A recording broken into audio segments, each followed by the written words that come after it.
Deadites on Deck video.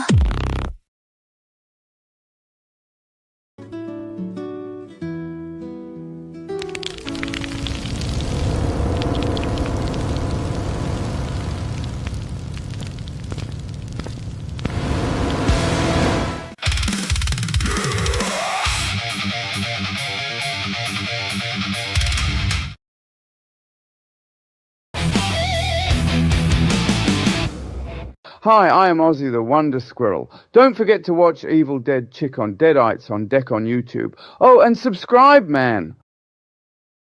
Watch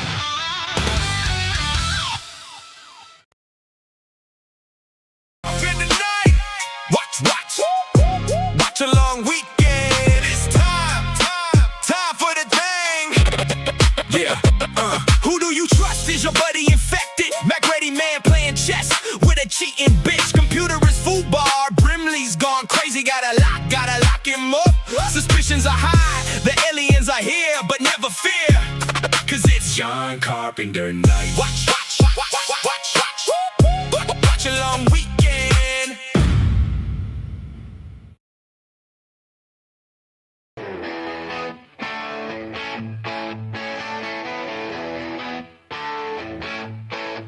Watching movies with a dead chick, and the gang, funny, strange, hysterical, or just plain bad.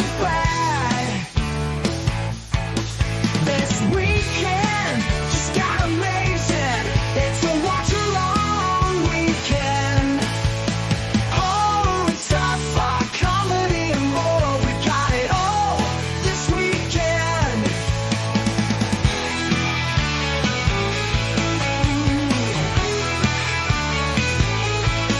This weekend just got amazing. It's a watch-along weekend. Horror and sci-fi, comedy and more, we got it all this weekend.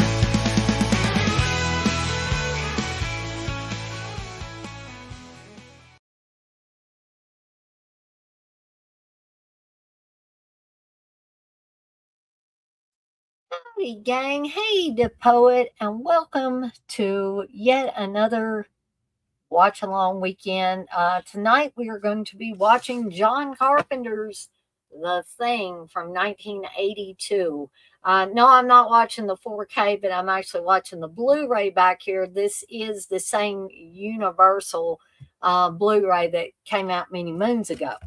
And just to let you know where I am at, in case any of you guys and gals out there that are watching along are watching on your own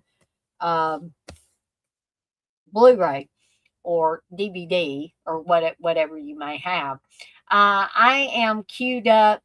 It's actually showing like zero seconds or anything in, but it's up to where it says a Universal picture. And again, apologies that I was not able to find a for free copy of The Thing for people to watch for free that didn't already own a copy. How long is the movie? Hold on just a second here, the poet. It is an hour and 48 minutes. So just under 2 hours.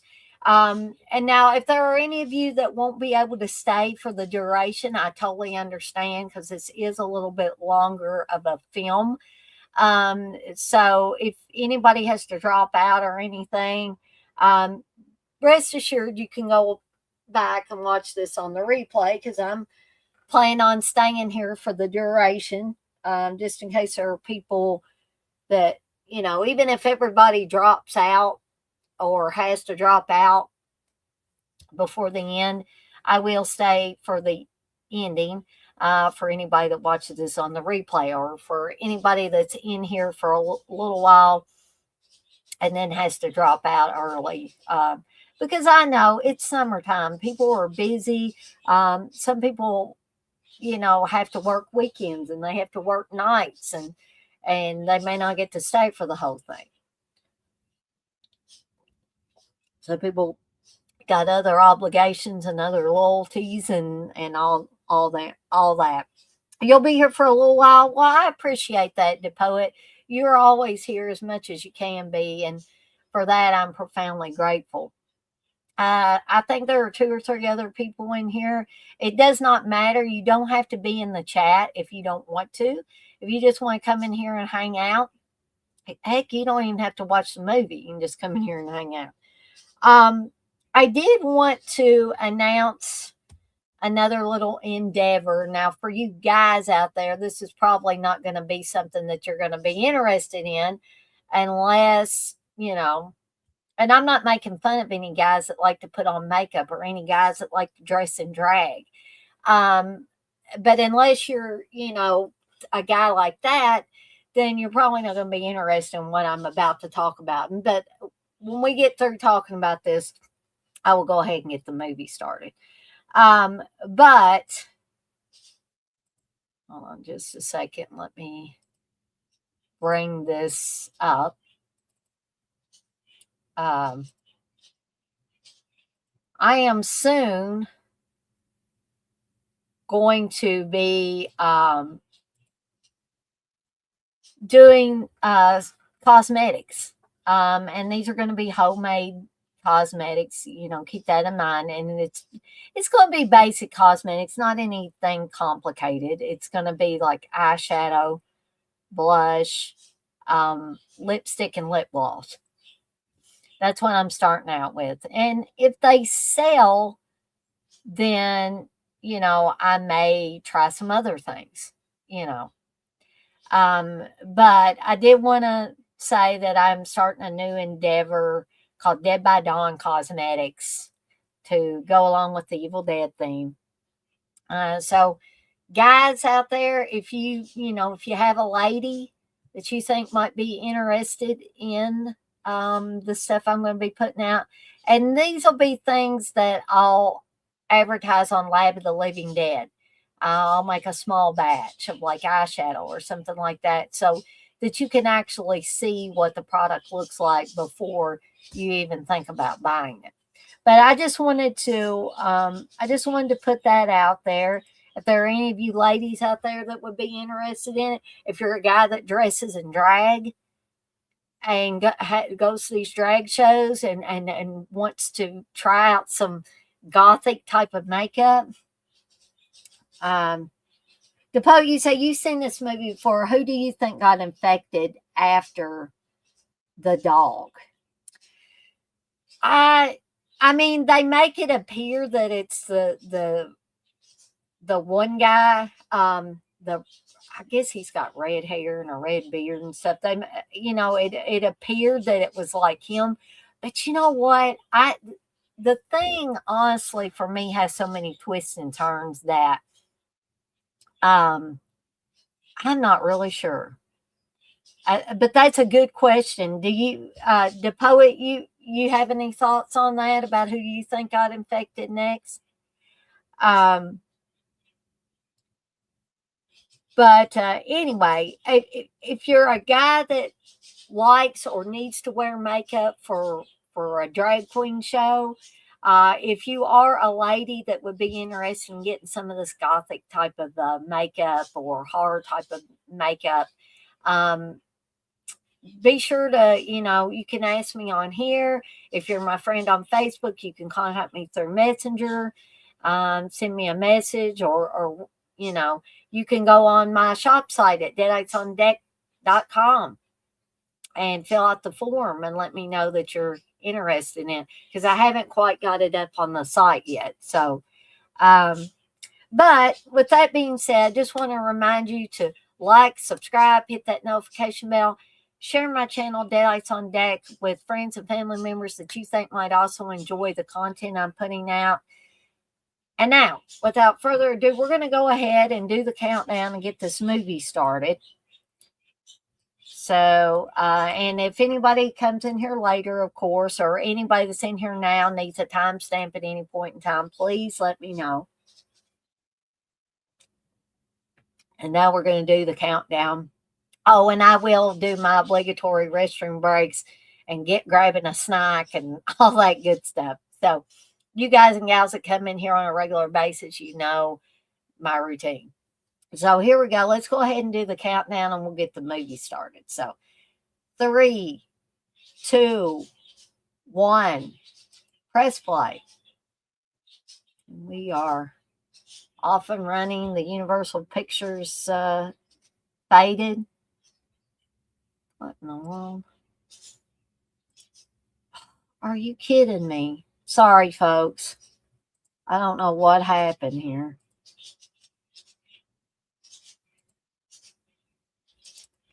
I think I'm going to have to start it over because for some reason it did a weird thing.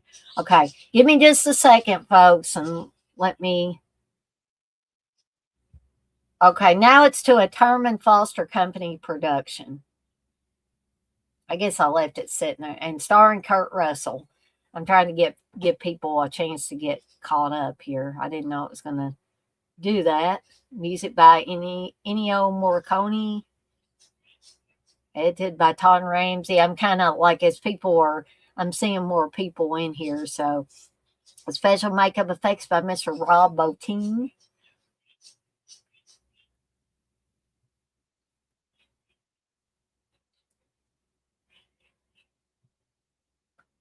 And of course, director of photography is Mr. Dean Cundy. It's not phone again.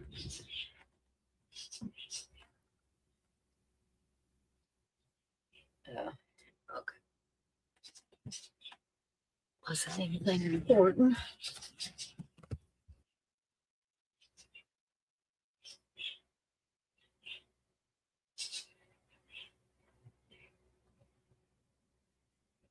Directed by John Carpenter.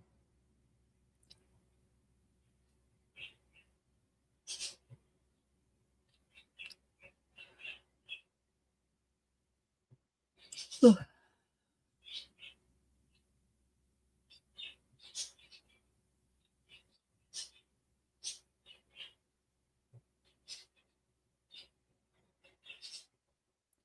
And I must say, though, I love the way John Carpenter took the original way that the Thing from Another World came on and kind of put his own spin on it, which I just think is absolutely awesome because that logo for the Thing is just fantastic.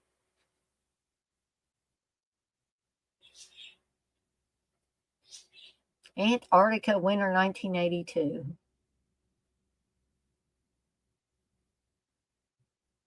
But now we're officially into the movie now.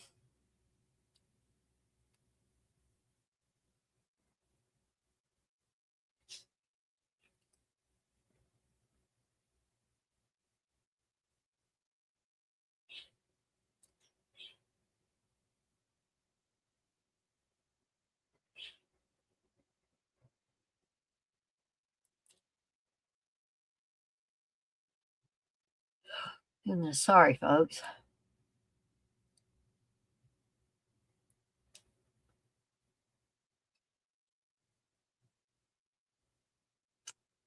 We have I believe this is the Norwegian helicopter, the ones that are going to be shooting at the dog here.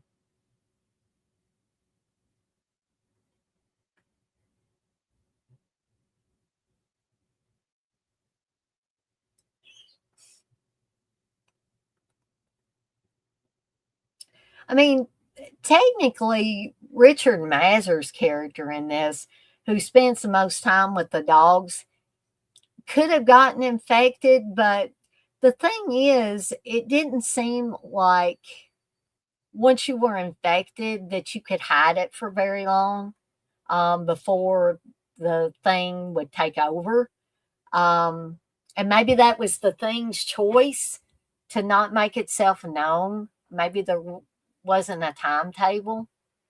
So it could have been that multiple people were infected, or maybe Richard Mazur's character was infected by the dog because, like I said, he spent a lot of time with the dogs. He was the one that took care of them and stuff. So when they bring this other dog in, who's obviously infected, it's possible that he could have gotten infected, but it's also possible that one of the other guys could have gotten infected.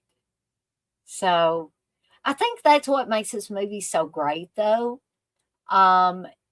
is the way that it's constructed, the way that it's presented. It's hard to be absolutely 100% sure of anything, which makes it a great movie. It makes not only the people within the movie on edge, but it makes the audience on edge as well.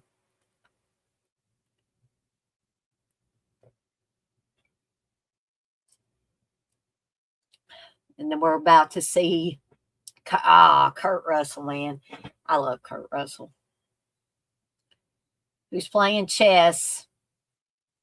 And the voice of the computer is Adrienne Barbeau, who was actually, I believe she was married to John Carpenter. I don't know for how long, but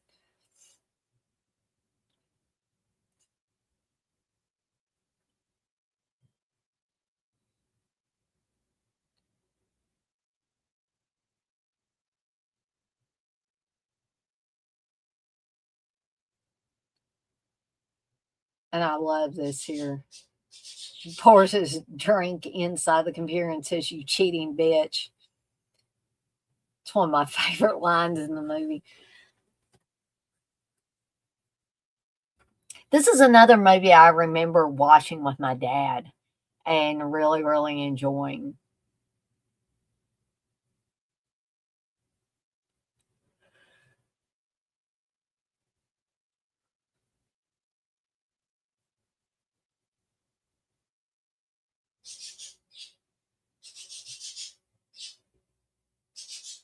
Now, I will tell you that what happens to the poor dogs here in a little bit really, it bothers me more than anything that could happen to the people in this. You could tear these people apart, but it really pulls at my heartstrings. Even though I know it's not real and I know that the aliens haven't taken over some of these dogs, and there's some J&B he's got there. I believe that's Scotch, which I think Steve has told me doesn't taste very good anyway. But you see that J&B a lot in Italian films.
I'm hoping maybe towards the fall and winter, there will be more people that are able to, maybe things slow down a little bit. Maybe they don't have as many obligations. I know work is an obligation that you obviously can't get out of, but people, my thought process is that maybe people will be staying inside more, et cetera, et cetera. And maybe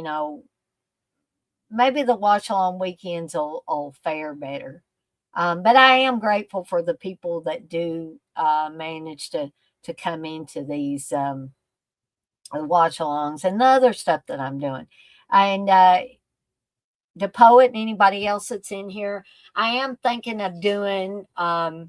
You can thank Steve for watching a movie called Death Machine from the 90s today. And it had Brad Dourif in it playing one of those insanely wonderful characters he plays very well sometimes. And I said, you know what? Of course, Steve kind of rolled his eyes, but I said, you know what? I haven't done like a series on Brad Dourif films. I think I will do that. So be sure to be on the lookout for that upcoming. Uh, it'll be like, the My Dinner with the Palma, my Camp Cronenberg, stuff like that. Only, oh, and even the Everybody Wants England stuff that I was doing. That'll be more along the lines of the Brad Dourif one because that'll be the actor side of it. Totally, Brad. That actually does sound really cool, and I will put that in my hat of names to pick from, the poet.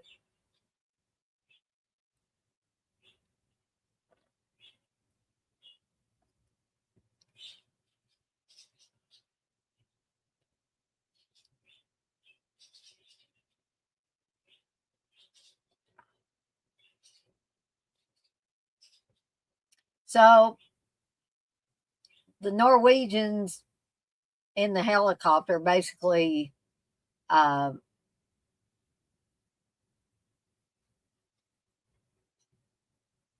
took themselves out. So this guy here, spoiler alert, is a guy that's going to turn up to be infected, and he got shot by the Norwegians in the leg, so that's why they're sewing him up. But as I said before, it's hard to tell who got infected at what point in time. But I thought that was interesting that the poet brought it up because a lot of people want to talk about the ending and which one of the two left is infected. And people got a lot of different theories on that.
There's a lot of different, very strong characters in this movie too, and I think it's really, like Kurt Russell seems to be the main one, McCready, um, but it doesn't really feel like anybody else takes a backseat to any other actor in this.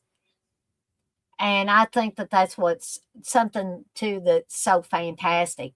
So many movies, they put one, maybe two characters at the forefront, and they're the people that you follow through the majority of the movie. This has so many unique personalities that they all pretty much really stand out.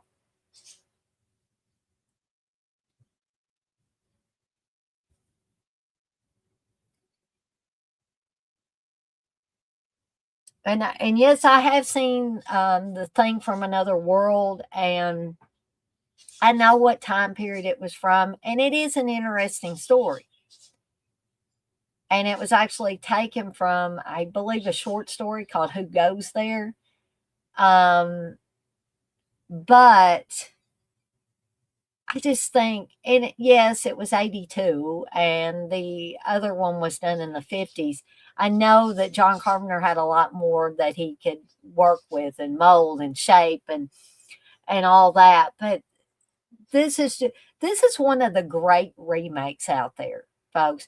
I've harped and harped and harped on, remakes that are made now or even in the last few years are just not even comparable. They're not even on the same level as ones like The Thing or even Cronenberg's version of The Fly. Those are the kind of movies they should have been trying to remake because there were many, many years between the two. And nowadays they want to remake something almost as soon as the original's done. And some stuff, I just think you don't mess with perfection. Like you shouldn't mess with John Carpenter's Halloween.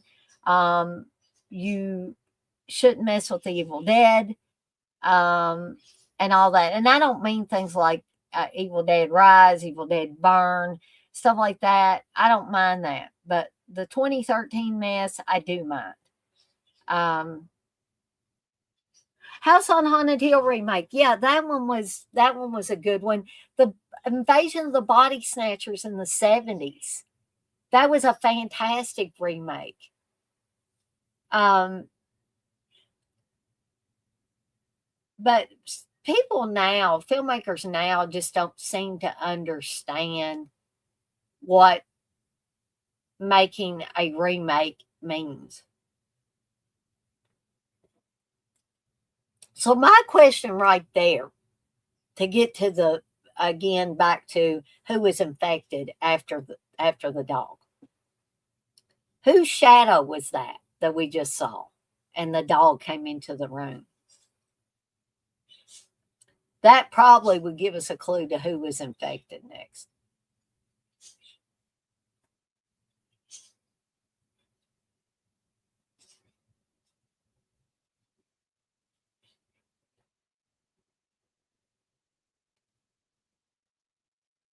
But also the thing to remember is it hasn't actually come out in the dog yet. So what's the incubation period? I know I'm getting kind of deep into this, but to me, there's several different variables that we got to think about. And could it be infecting 2 people at one time, or 3 people at one time, or 2 or 3 people and an animal?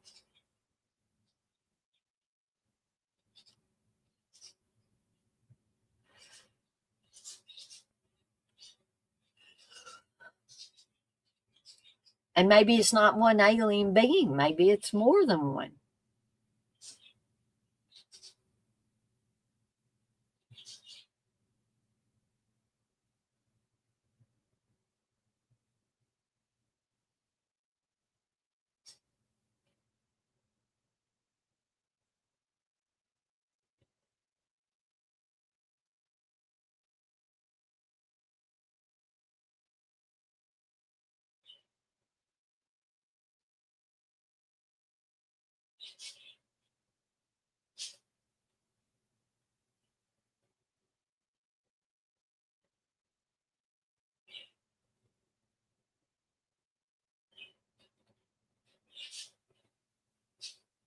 So now they are at where the Norwegians were stationed, and you can just see that something very chaotic happened. Something very violent happened, as you can see by the axe in the wall. I think they're going to find pretty much a lot of dead people around here. Some corpses of the other Norwegians.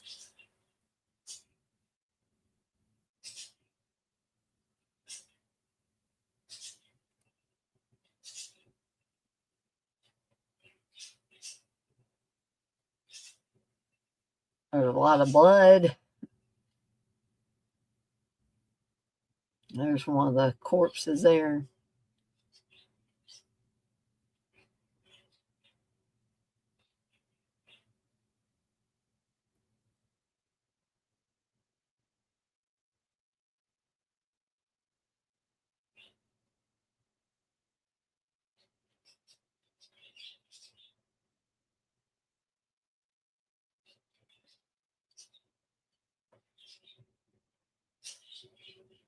And it appears that this guy slit his own throat.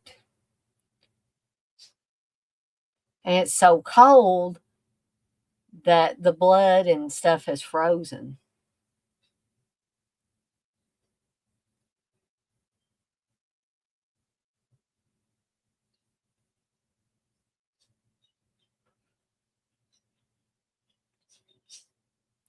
Oh, and I didn't want everybody to forget that we do have another Slasher Fest coming up for the beginning of August.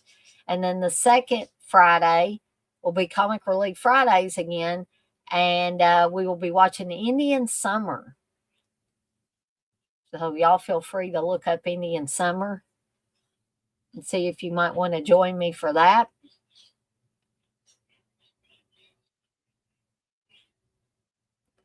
And we also have I haven't had one of these for a while. Evil Dead Chicks Nighty Nightmares. We're going to be having a Tex-Mex Slumber Party Massacre. And we're going to be watching Texas Chainsaw Massacre. So, fun times.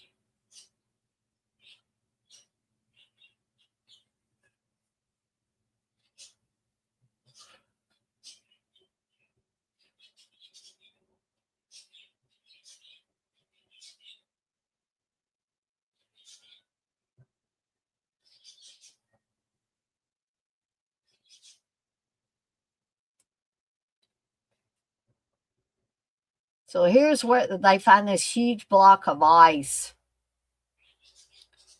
where the Norwegians had discovered this spacecraft.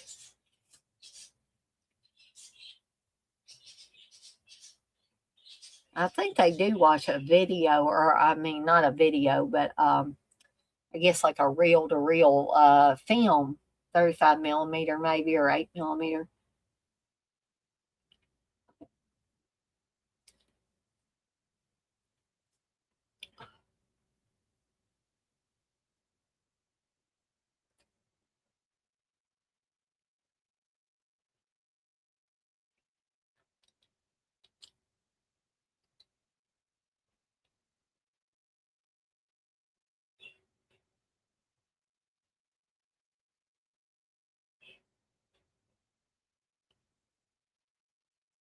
So they can also see where the Norwegians tried to burn someone or something up.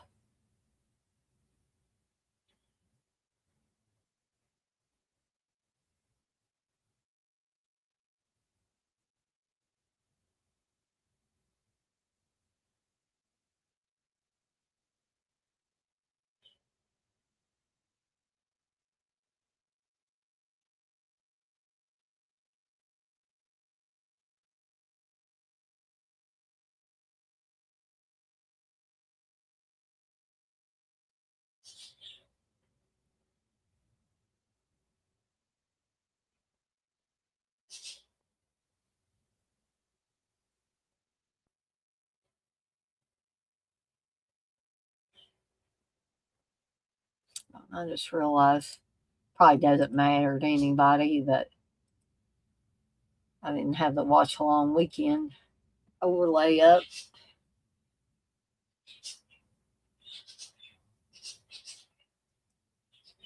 So I brought this, whatever it is, this creature or combination of creatures pack with them. I don't know how they got this thing on the helicopter, but you know, it's a movie magic.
We have Wilfred Brimley's character doing an autopsy on whatever this is.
It's a big old joint.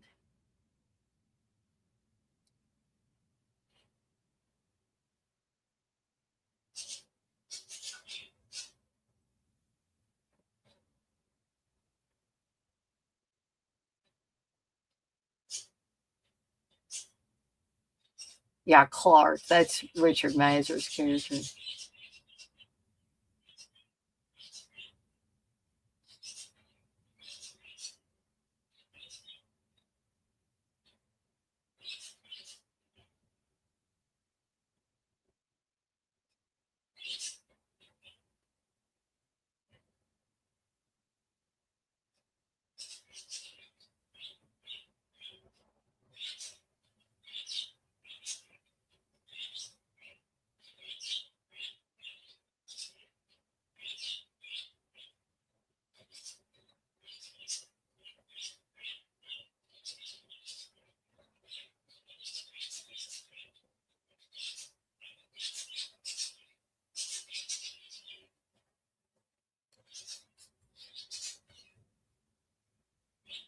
I know y'all might think I'm a little bit of a weenie, but I may utilize the part where it's attacking the dogs um, as an excuse to go to the restroom.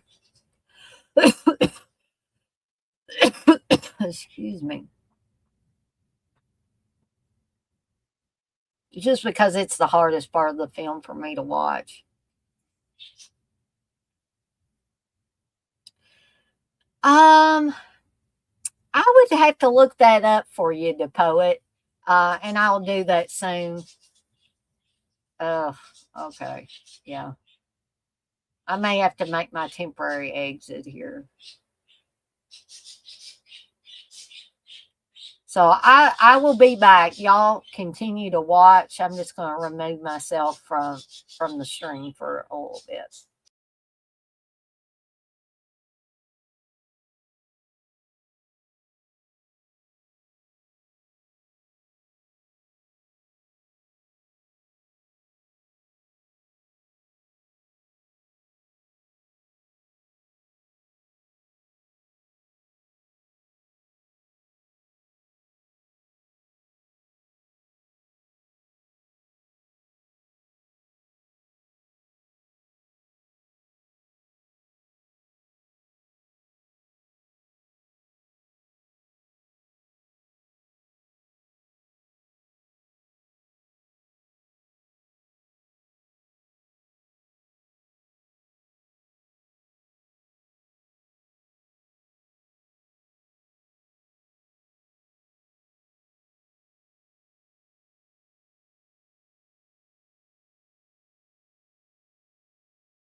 Okay, I'm back. And while I was away, the poet, I looked that up. The thing was filmed in British Columbia, in Canada, Alaska, and Los Angeles. So specific filming locations they had, the Salmon Glacier and Stewart, British Columbia, were used for the primary exterior Outpost 31 Antarctic base set, built about 15 miles north of Stewart. Juneau and Hyder, Alaska, used for the opening helicopter chase and ice field sequences. Kimberley, British Columbia, additional exterior and town related location backdrop shots. And actually, some of it was filmed in Universal Studios Hollywood in Los Angeles, used for indoor sound stages, and they specifically chilled those sound stages to 40 degrees in order to capture the actor's visible breath. So there's for anybody that wants to know exactly where the thing was filmed at.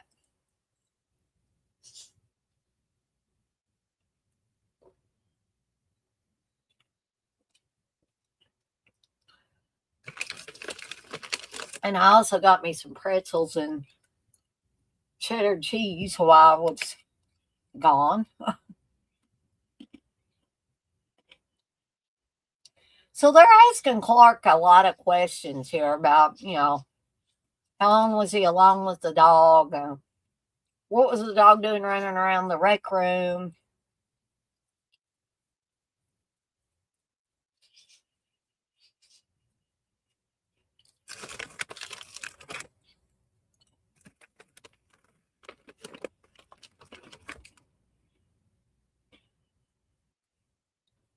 Well, maybe it is a video they're watching. All right. So they found, 9 hours of, I guess, videotape. It could have been beta. I'm not really sure because this was 82.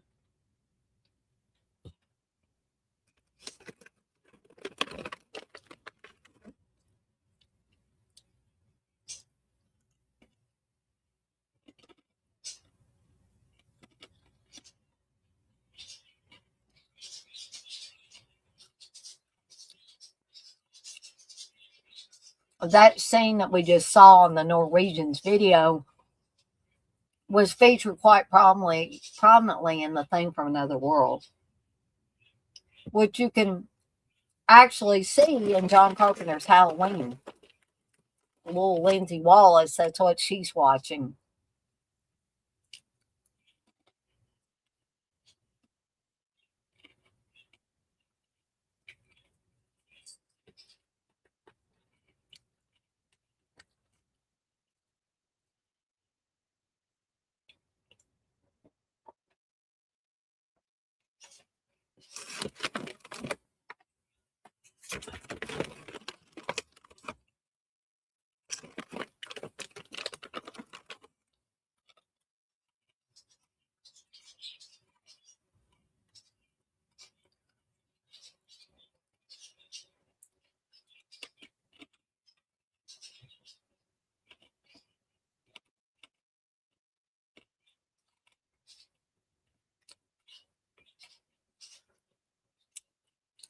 I would have tried to get Steve on here with me tonight for at least a little while, but unfortunately he's got to work tomorrow.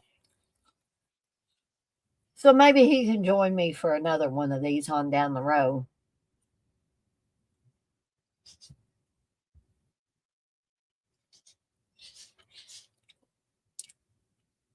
So there's the spaceship.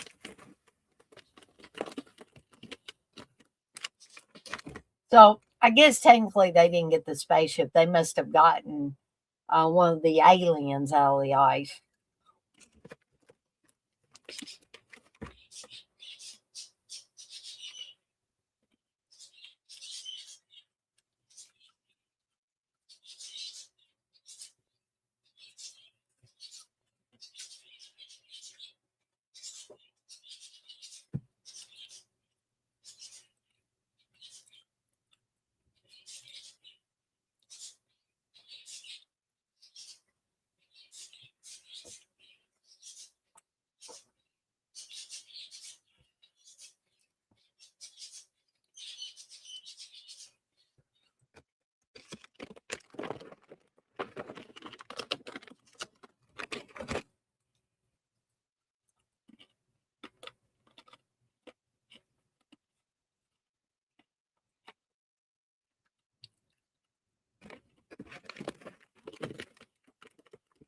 So they're saying that this spaceship could have been buried in the ice for 100,000 years or more.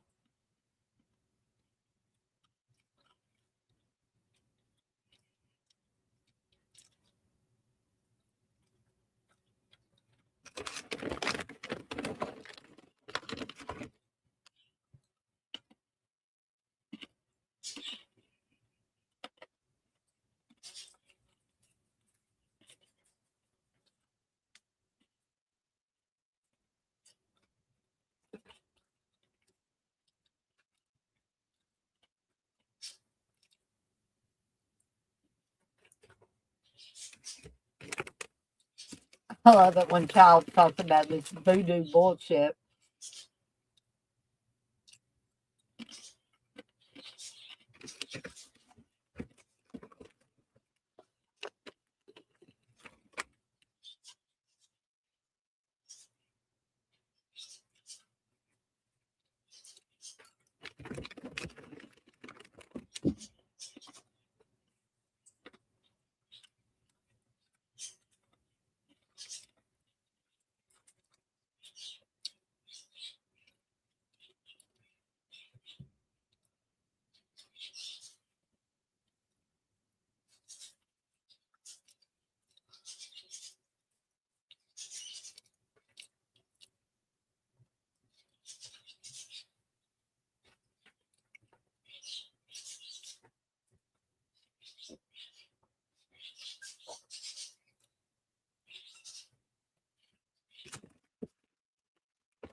Oh, Rusty, you're going to tear my chair up now. She's already getting her nails into this. Sorry, name. So this is a very primitive computer image where it's showing the dog cell and the alien cell, and how the alien cell is able to start assimilating the dog, or the dog cells, I should say, in order to create an imitation dog.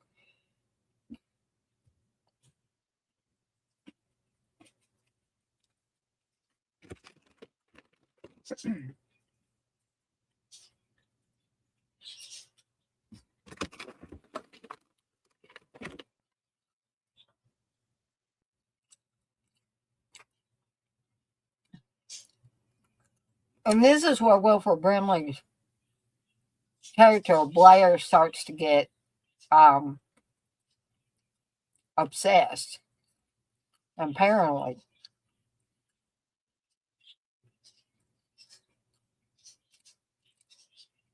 because he starts asking the computer, if intruder organism reaches civilized areas, it tells him the entire world population affected 27,000 hours from first contact.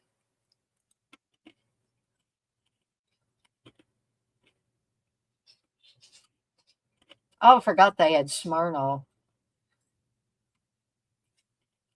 And a paranoid individual is not the type of person to have a gun or should have a gun.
So Fuchs is telling McCready that, there's something wrong with Blair. He's staying to himself. Felt locked up in one room.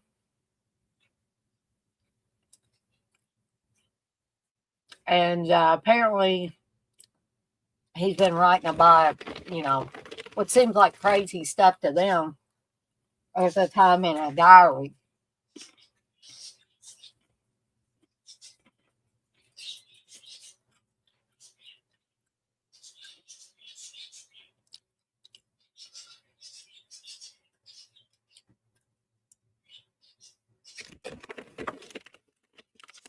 So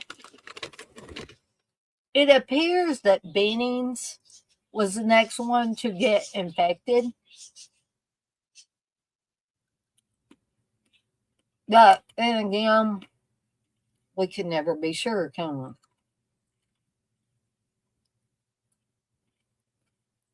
I mean, that's the way it appears.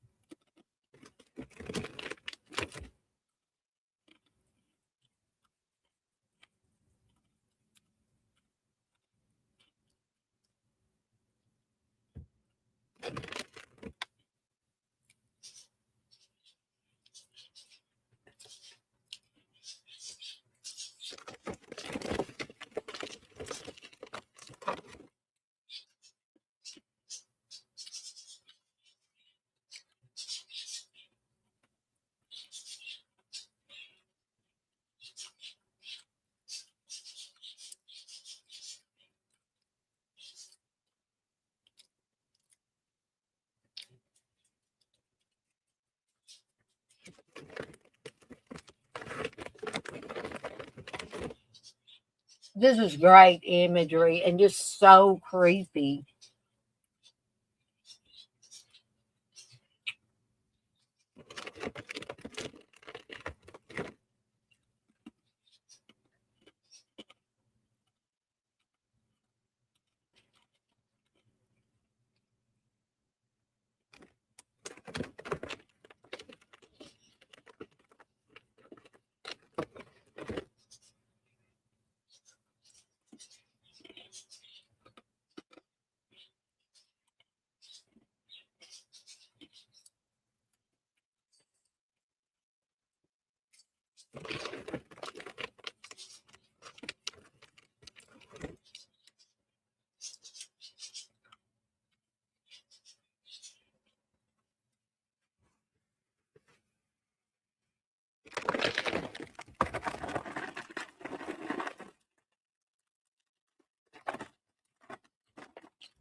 Be right back, folks.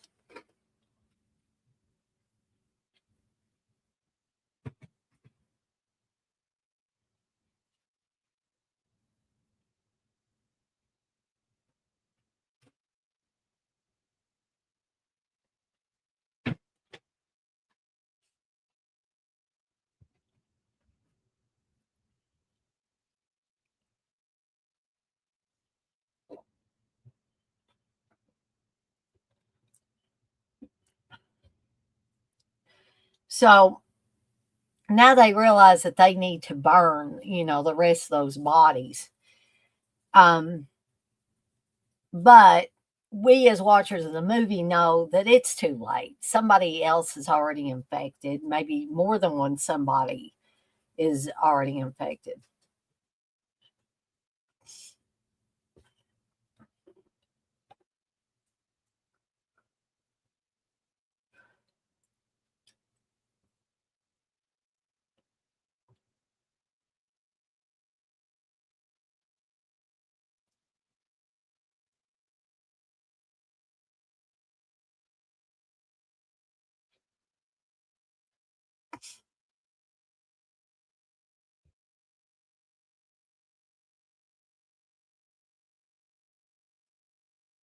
And so, folks, we're already, this was the fastest almost hour I've ever seen. And again, for me, that's the mark of a good movie, that there's not really any slow parts.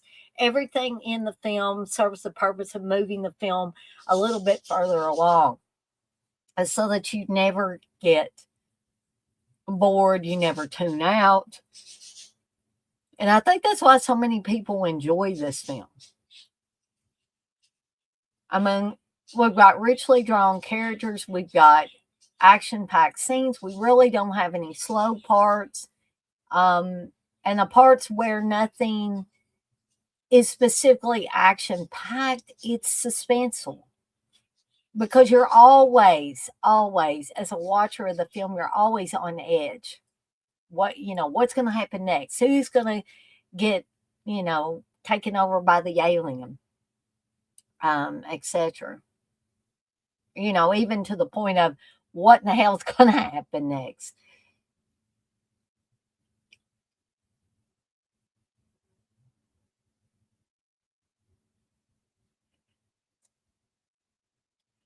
So like I said, we're 10 minutes away from an hour in the film. And then, if that time period went by so fast, then we can only imagine that the next 40 something minutes are going to go quickly.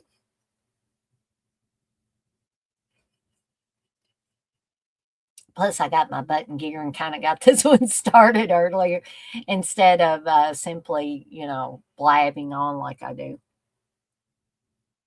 So Blair has went off the deep end now and shooting at people and everything.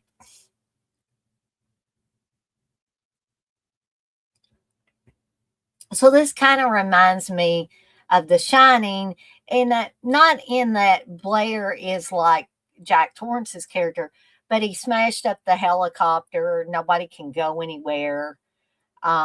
He's tearing shit up. He's tearing all the computers and equipment up.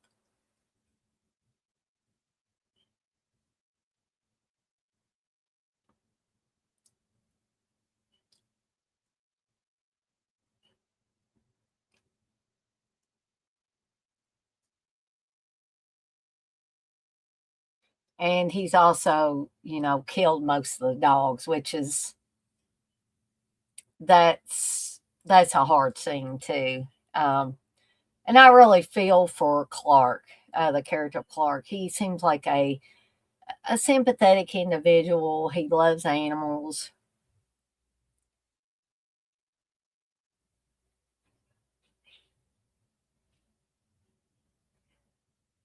And I feel a lot of empathy towards characters like that.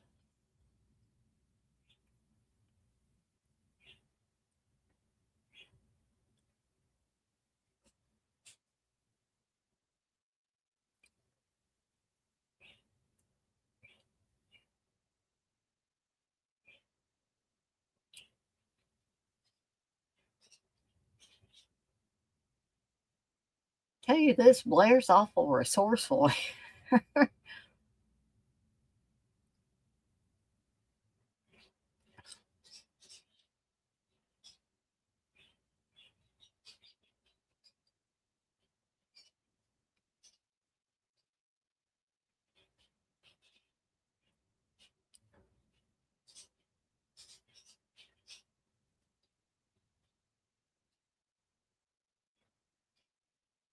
And I mean, again, I know this isn't real, but as a dog lover and an animal lover in general, this is very hard to look at.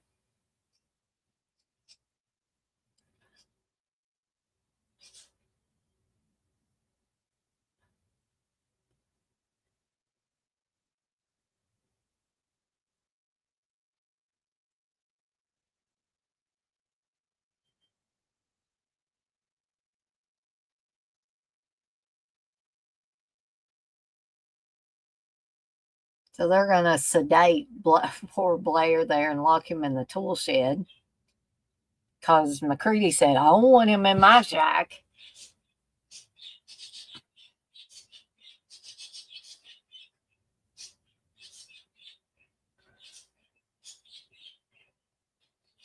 So, and what Blair just said, I don't know who to trust. I mean, that's the main cornerstone of this movie, is that essentially you can't trust anybody.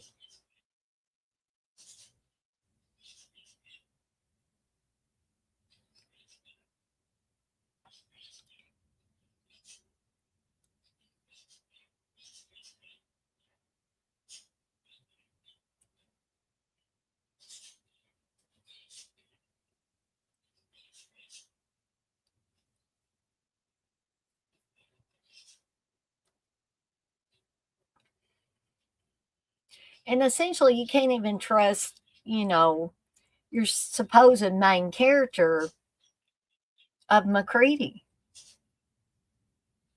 Because we saw how easily it was for the creature, the alien being, alien entity, whatever you want to call it, to assimilate not only dogs, but people.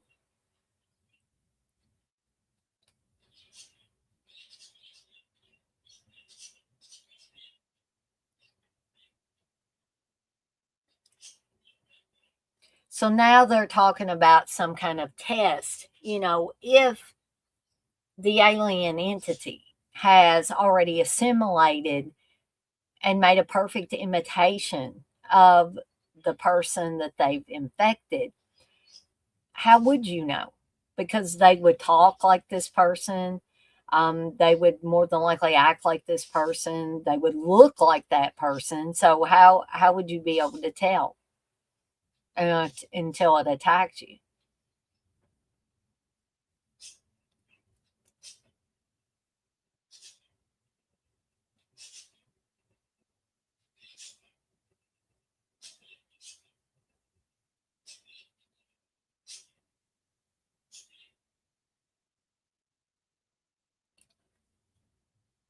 The poet, are you talking about the parts with the dogs that you can skip it? Yeah, in this case, since I'm doing a watch along, I'll let it run. But I will either turn away or, walk away or whatever. Um, but I think that's probably the last we're going to see of the poor dog carnage.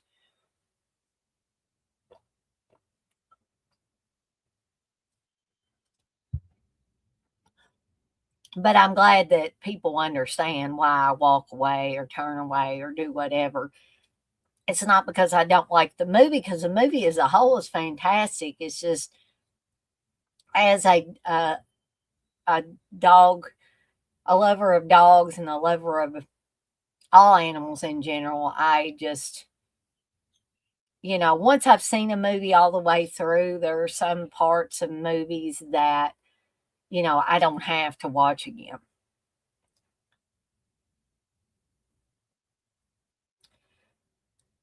So somebody has destroyed all the.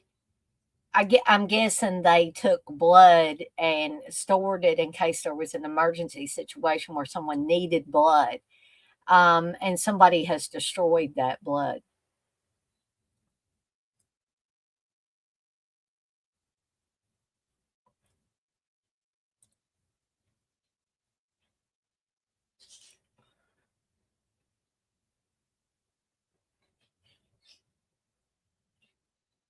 And you can too see at this point, everybody's starting to turn on everybody else because there's total distrust going on. Nobody trusts anybody.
So it appears that, McCready's kind of taking charge of the situation at this point.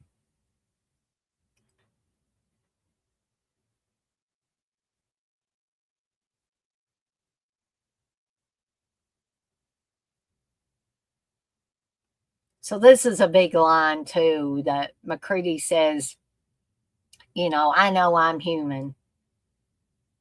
And if some of you guys weren't still human, then you would attack me right now. So basically, he's saying that the alien entity wants to hide inside of somebody for as long as it can.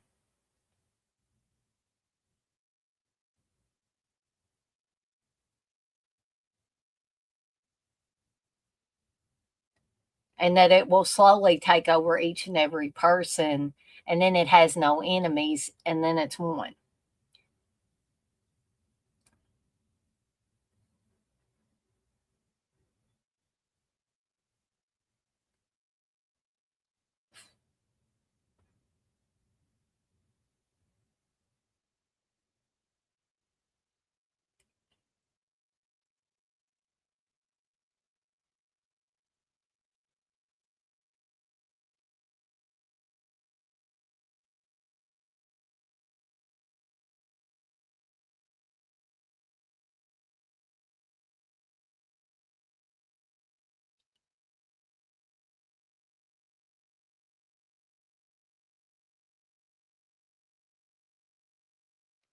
So apparently, the three people they're most suspicious of now, they're going to shoot them up with morphine and tie them up.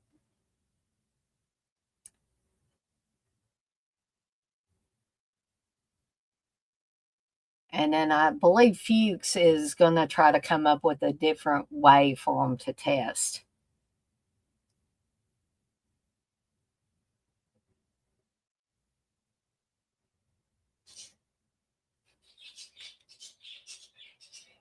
And McCready is pretty much keeping an audio, like an audio recording, like an audio diary, in case none of them makes it and someone finds this tape.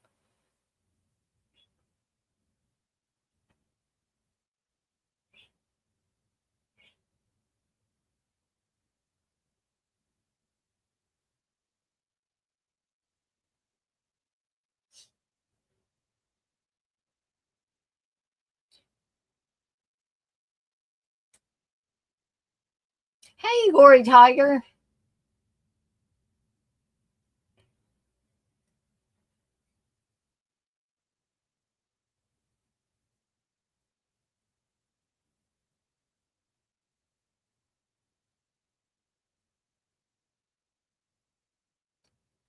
And you can even see the strain on McCready now, who seemed to be the more tougher of the men.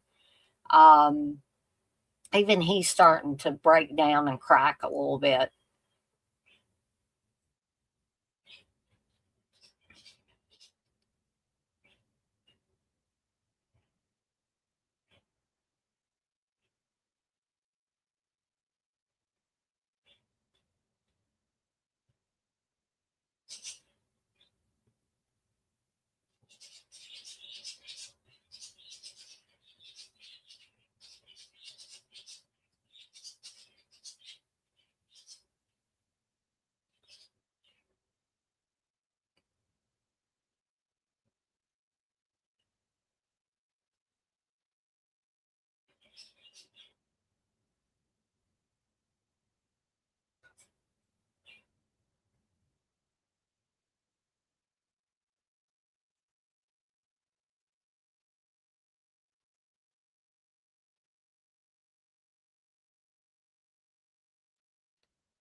Now, it appears that Fuchs found some of McCready's clothing torn apart. Now, some people think that McCready got infected at some point. I don't know. I'm just not so sure. If he did get infected, he didn't get infected this early on, I don't think.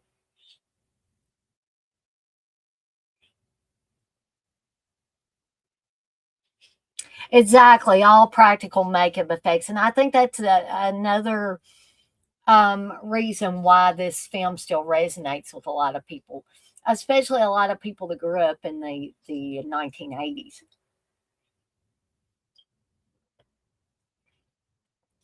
You know, it's sad, really, but unless, people that are youngins now, unless they are the kind of young people that like to go back and watch older horror films or older sci-fi films, they're not really going to understand the beauty of practical effects because not that many films, horror or otherwise, use practical special effects anymore. Occasionally they do, but for the most part, no.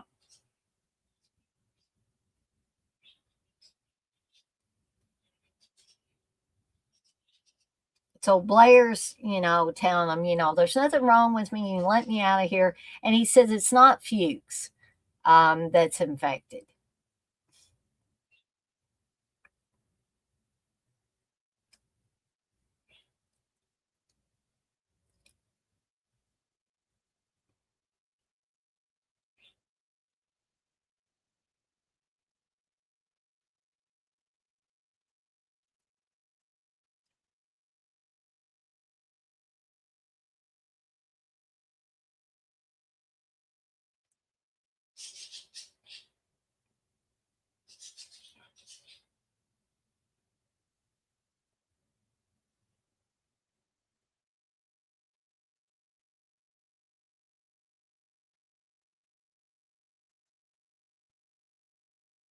So it looks as if they found, Fuchs' glasses, his clothing.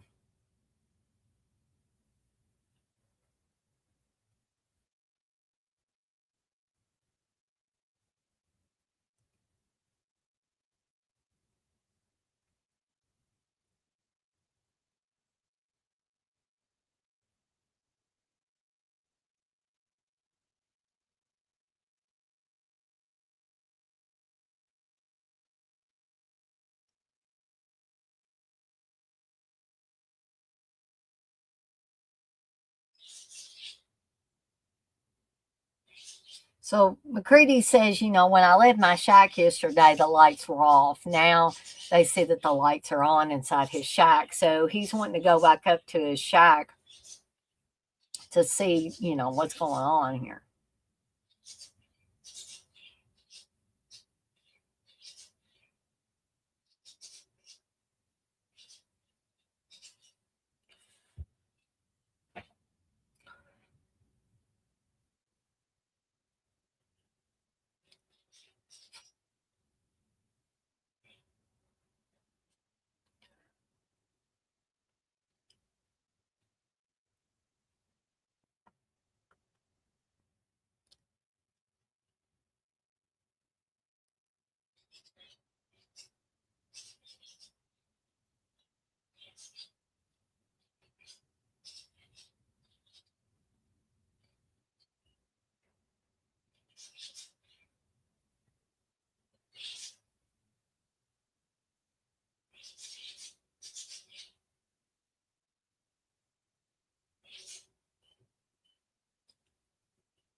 So I think, yeah, that's Knowles, I believe. And they want to know where McCready is. He said, I cut him loose of the line up by a shack. So Knowles has found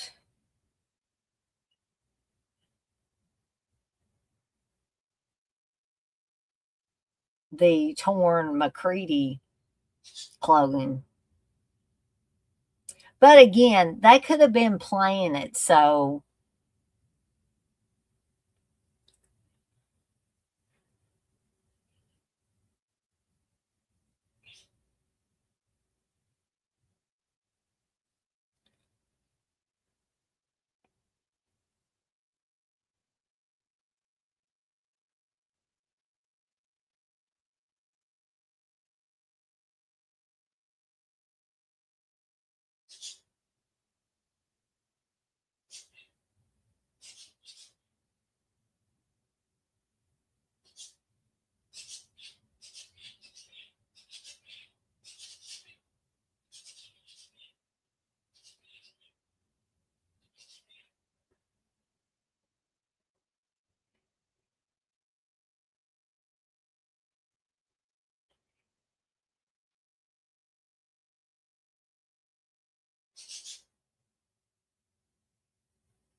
we see the McCready looking a little worse for wear there, but he's made it back.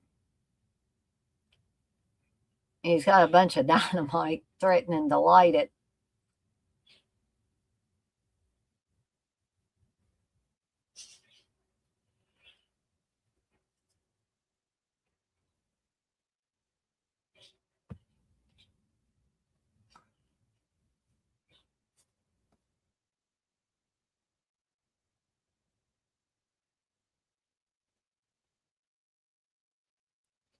And we're down to the final about 35 minutes of the film.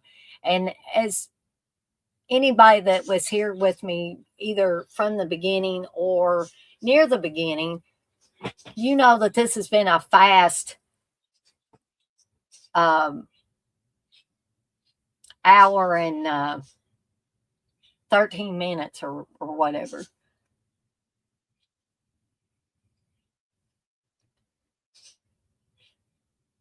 So now we've got another guy who's appearing to either had a heart attack or something else. And we saw him earlier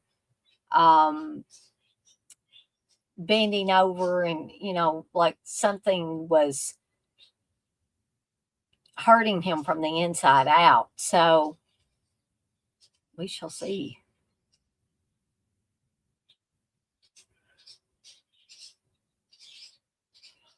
This is one of the great special effects coming up here.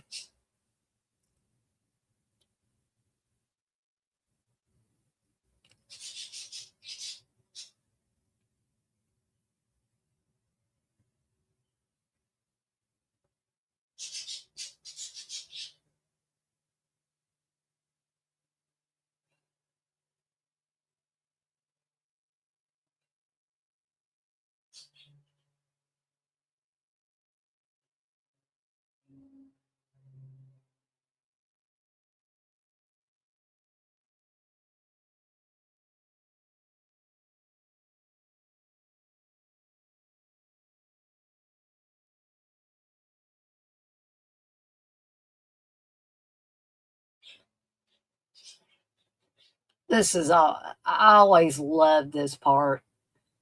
Remember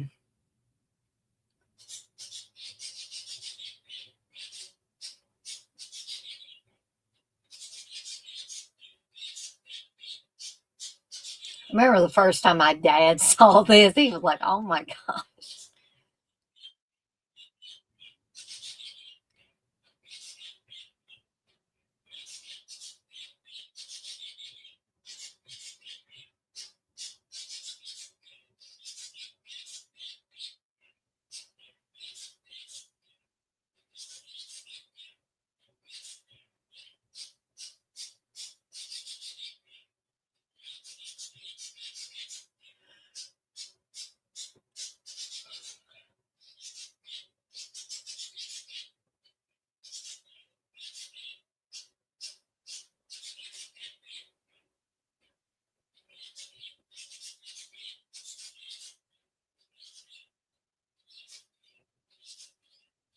I mean, the stuff Rob Bottin did on this movie is just absolutely fantastic. And as the poet said, all practical makeup. I mean, there was no CG here.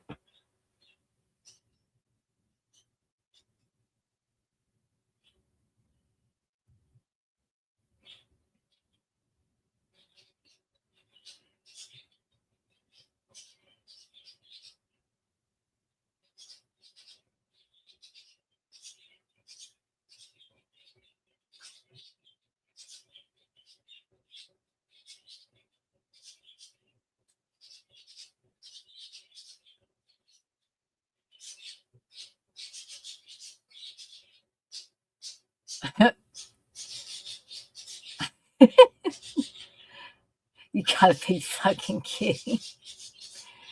Oh, man. I know it's not supposed to be funny, but that's just, I love it.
So Clark's toast, and so is the doc.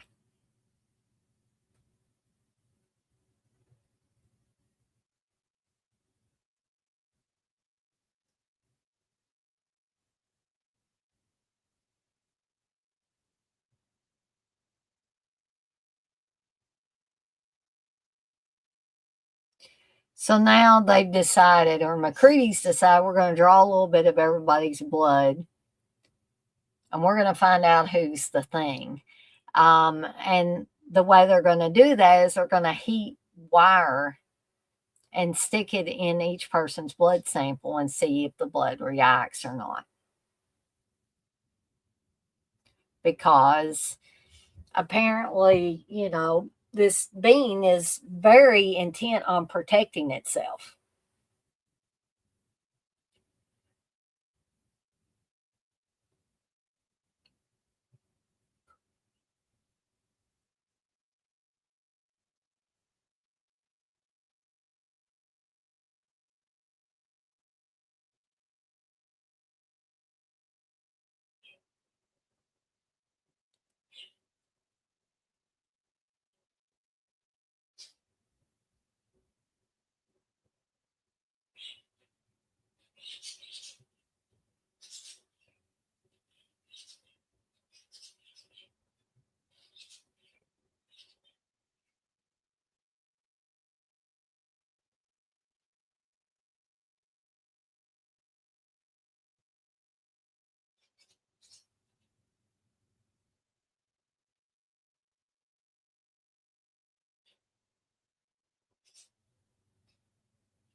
Now we are officially at the last quarter of the film. So this is where usually a film like this will kick into high gear.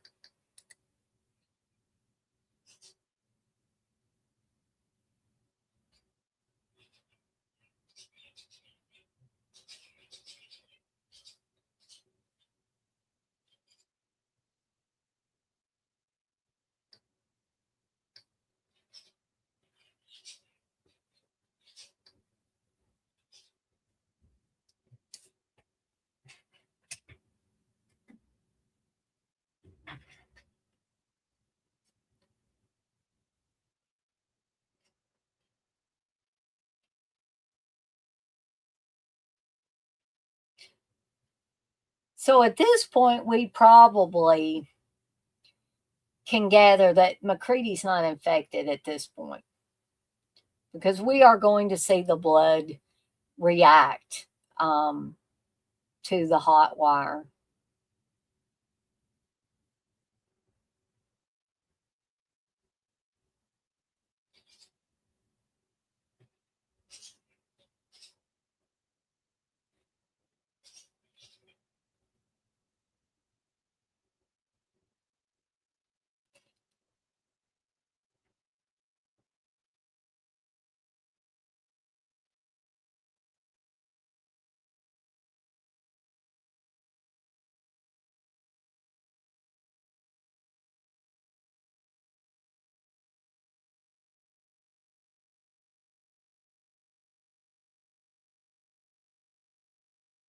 So it appears that Palmer, or the thing that assimilated Palmer, was waiting until now to show itself. Again, great makeup effects. And as the poet said, all practical. How would you like to be tied up next to that? Jeez Louise.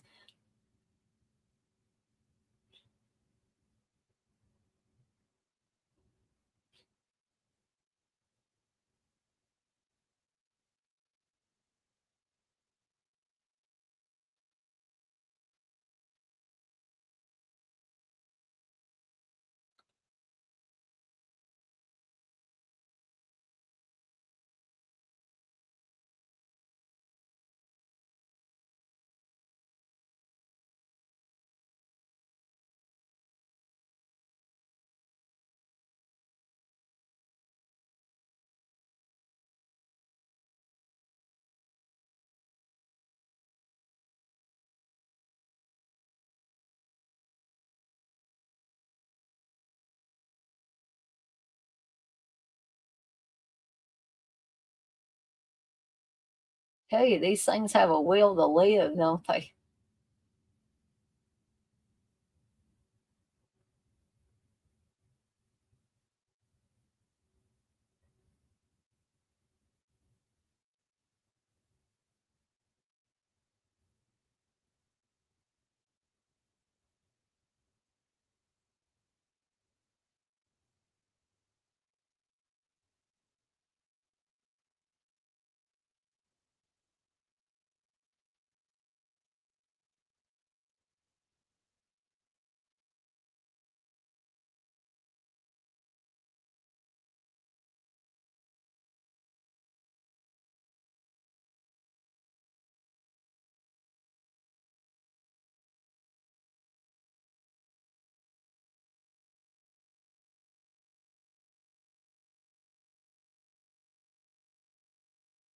So we know that Knowles isn't infected at this point.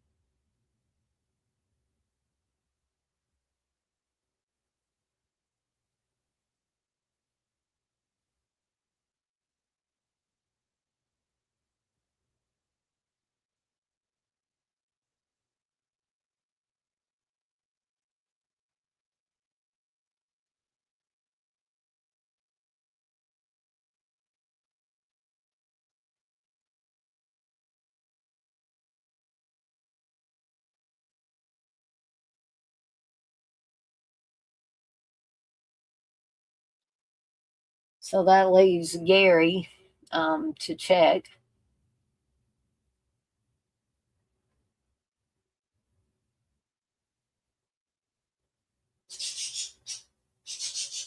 He says, I know you gentlemen have been through a lot, but when you find the time, I'd rather not spend the rest of this winter tied to this fucking couch.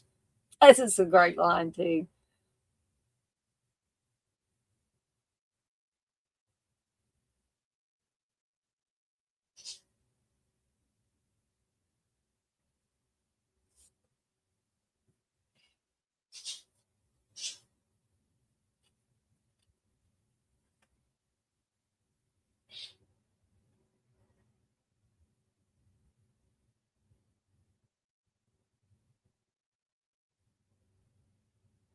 So they're trying to go, test Blair to see if, he's been infected.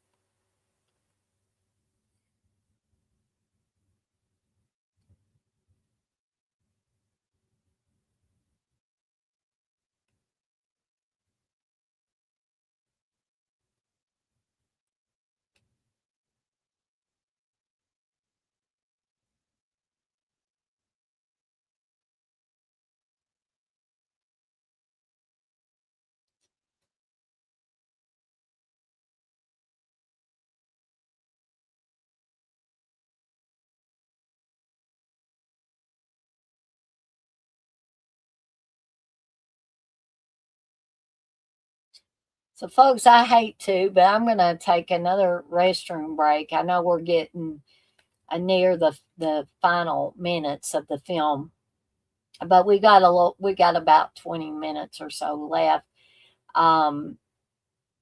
But I will return here in just a sec.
All right, gang. So I am back.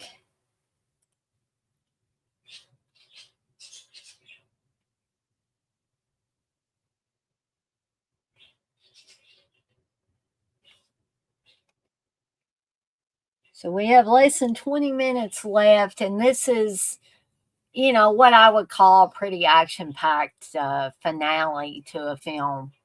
Again, this is a film that really doesn't have any slow parts anyway.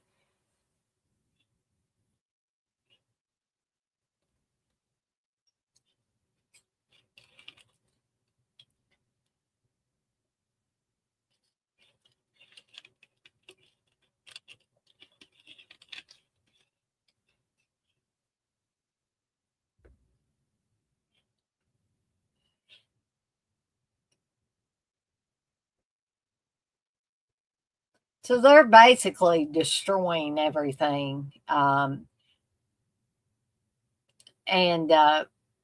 you know, it was said a little bit earlier that none of us are going to get out of here alive. The answer being, but neither is the thing, you know. So even if we die, we got to make sure this thing's dead too.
So they're basically planning explosive devices, um, different areas in order to destroy the whole compound, basically.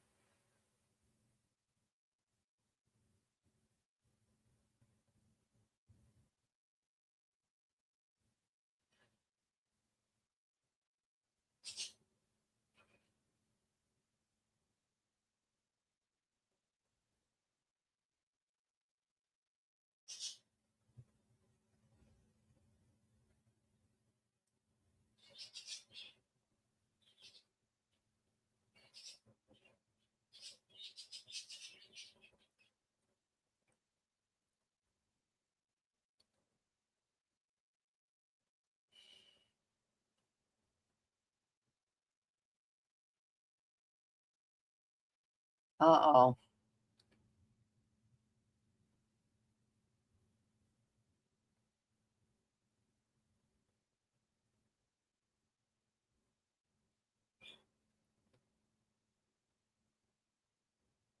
So I would say this leads us pretty much to assume that Blair is infected. I don't think he could do that to Gary's face otherwise.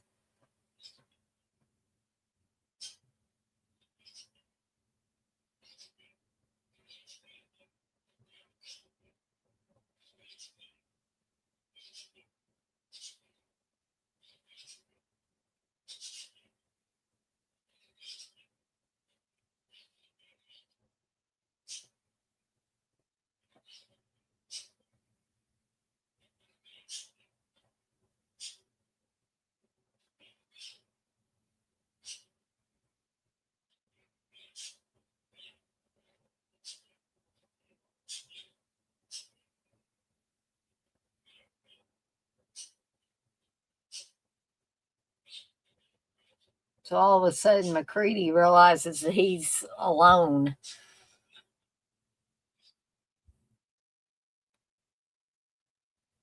this is a perfect example of what I mean by suspense, by feeling on edge, feeling uneasy during pretty much this entire movie.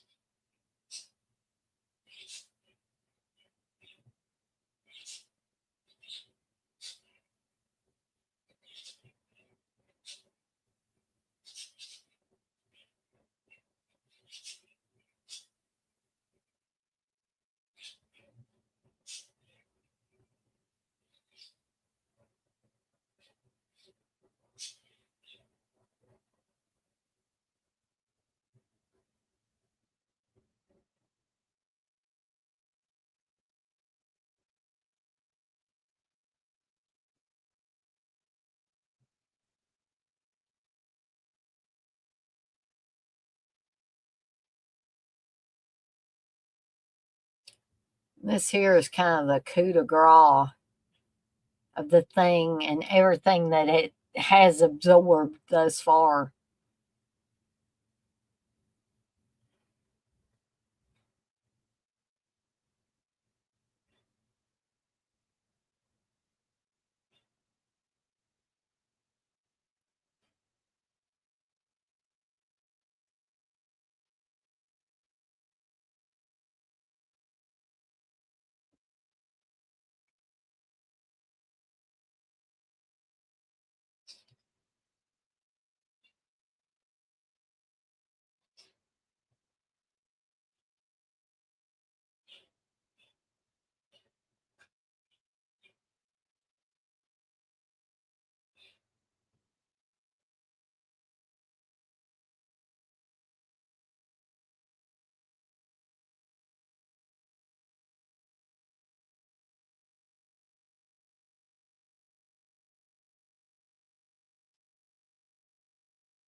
So basically, we are down to our final two characters of McCready and Childs.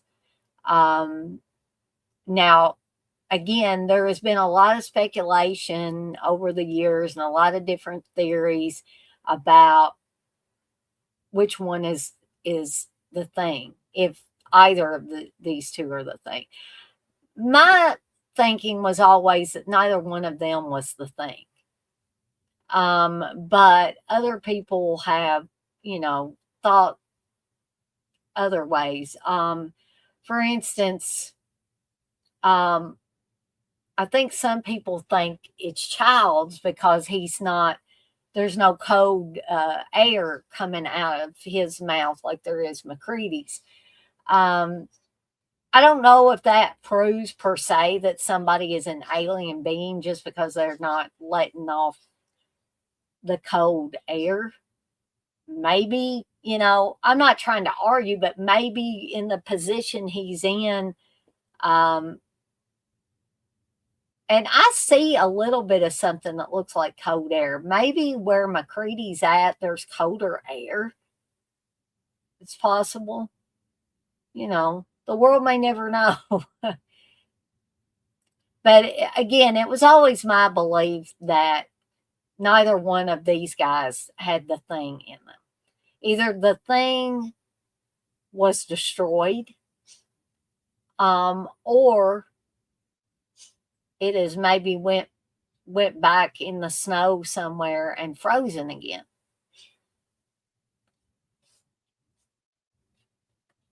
Or maybe there are more things, right?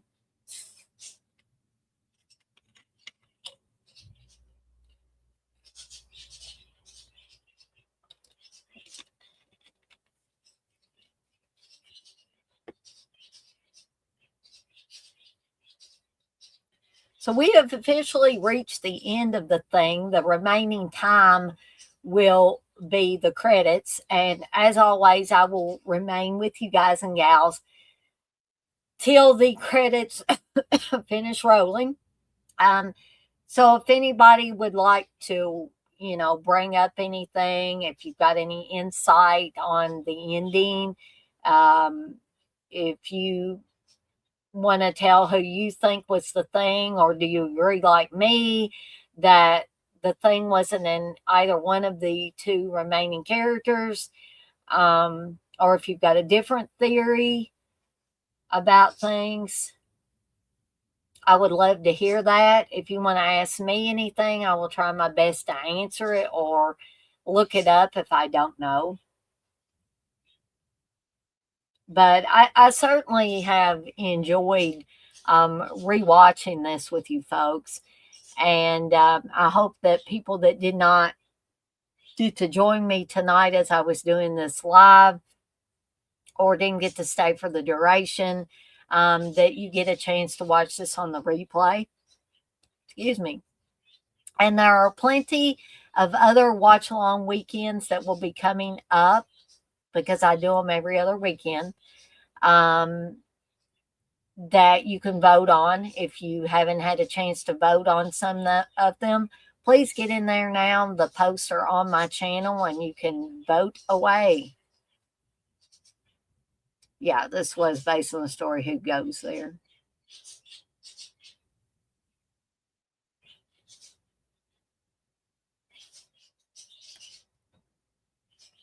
And who knows, maybe I'll have another John Carpenter night on down the road and we'll have some fresh picks. We've already watched the thing, so I would put some fresh picks on there. In fact, I can probably tell you guys and gals what ones I've got coming up and what their choices are. So we have Exploitation Extreme with a Side of Sleaze watch along weekend coming up on August the 8th. And the choices are Maniac, Nightmare, aka Nightmares in a Damaged Brain, and New York Ripper. Maniac is winning with 67% of the votes, and New York Ripper's in second. Nobody has voted for Nightmare. August 22nd will be Don Scardino Appreciation Watch Along Weekend. He Knows You're Alone, Cruising, and Squirm. Squirm is in the lead with 88% of the votes, and He Knows You're Alone is in second place with 13% of the votes. Saturday, September 5th will be William Friedkin night for the watch along weekend. And we've got The Exorcist, A French Connection, and To Live and Die in LA. 46% of the votes are for To Live and Die in LA. Exorcist is in second place, and French Connection's in third place with 23% of the votes. Revenge night will be Saturday, September 9th. Last House on the Left, Thriller, A Cruel Picture, and I Spit on Your Grave. I Spit on Your Grave, 61% of the votes. Last House on the Left in second place. And Thriller, A Cruel Picture is trailing with 17% of the votes. Sam Raimi and Friends watch along movie choices for Saturday, September 19th. Army of Darkness, Intruder, Thou Shalt Not Kill, Except. Army of Darkness and Intruder are tied with 40% of the votes, and Thou Shalt Not Kill, Except is in last place with 20% of the votes. And then Halloween season kickoff watch along weekend movie choices for Saturday, October 3rd. Halloween 2, Haunted Ween, and Dark Night of the Scarecrow. And Dark Night of the Scarecrow is edging into the top place at 48%. Halloween 2, 43%. And Haunted Ween trailing in third place at 9% of the votes. And we still got the credits still going. You say this was a mystery movie at its core. Yes, indeed. Yes, indeed. You definitely could refer to that. A mystery, a sci-fi, a horror, a thriller. I mean, there's a lot of things that, and we see the people of Stewart, British Columbia, Tongass National Forest, Juneau, Alaska. I did hear that the poet Chuck Russell, yes, Chuck Russell did pass away recently. He was the director of Nightmare on Elm Street 3.